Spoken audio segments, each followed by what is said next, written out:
if you study nature, there's a great thing in nature. और यदि आप प्रकृति का अध्ययन करें तो प्रकृति में महान चीजें हैं. Everything that I look at and God has made, He's the author of nature.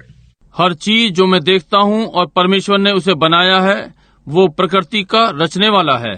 Nature runs in continuity. All nature runs about the same. प्रकृति निरंतरता में चलती है. सारी प्रकृति ऐसी ही चलती है. You notice everything, as I have said, I believe last evening, that nature testifies of God. आप हर चीज पर ध्यान दें, जैसा कि मैंने कहा है बीती सांझ, वो प्रकृति परमेश्वर की गवाही देती है.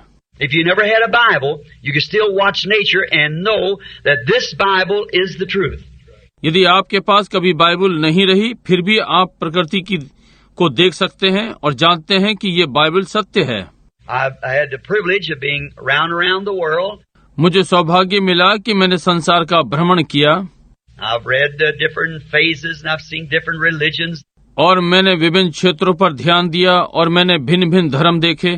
The Mohammedans, and I've read the Quran. मुसलमान, और मैंने कुरान पढ़ी. And seen the Sikhs, the Jains, and Mohammedans, and the Buddhas, and what more. और सिखों को देखा, जैन और मुसलमान और बुद्ध मानने वाले को देखा, क्या नहीं.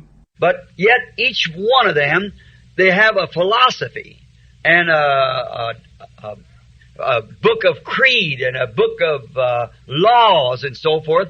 परंतु फिर भी उनमें से प्रत्येक की उनकी एक शिक्षा है, मत्सार की एक पुस्तक और नियमों की पुस्तक और आदि आदि. But our Bible is the truth, and our God is the only one that is right. परंतु हमारी बाइबल सत्य है और हमारा परमेश्वर ही केवल एक है जो सही है. Because each one of them has to point to a grave somewhere where their founder is still laying. क्योंकि उनमें से प्रत्येक का संकेत कब्र की ओर है, कहीं जहां उनका संस्थापक रखा है.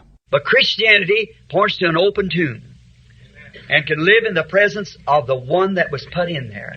परंतु मसीहत खुली कब्र की ओर संकेत करती है और उसकी उपस्थिति में रह सकते हैं, वो जो वहां रखा गया था. He is alive. It's not a God that was, it's a God that is. वो जीवित है.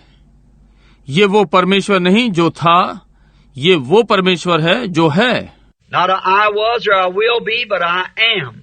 न कि मैं था या मैं होऊंगा, परंतु मैं हूँ.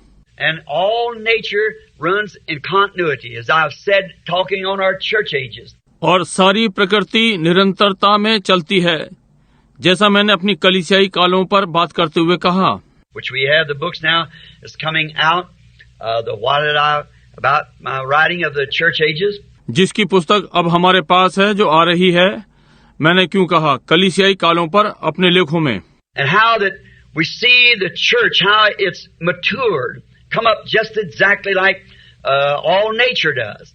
और कैसे हम कलीसिया को देखते हैं, ये कैसे परिपक्व हुई, ठीक वैसे ही आई जैसे सारी प्रकृति करती है.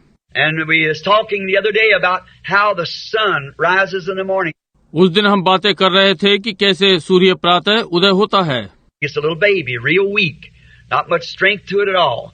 ये एक छोटा बालक है, कमजोर, इसमें बिल्कुल भी अधिक बल नहीं है. And as the day goes on, it gets stronger, stronger. और जैसे दिन बढ़ता है, ये मजबूत होता जाता है, मजबूत. About 8 o'clock, it enters school like a young boy or young girl.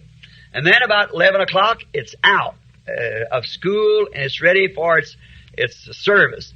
8 बजे के लगभग ये विद्यालय में जाता है, जैसे एक युवा लड़का या युवती.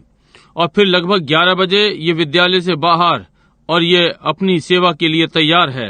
And then across till about 3 o'clock, it changes into middle life, into old age, and then dies in the afternoon.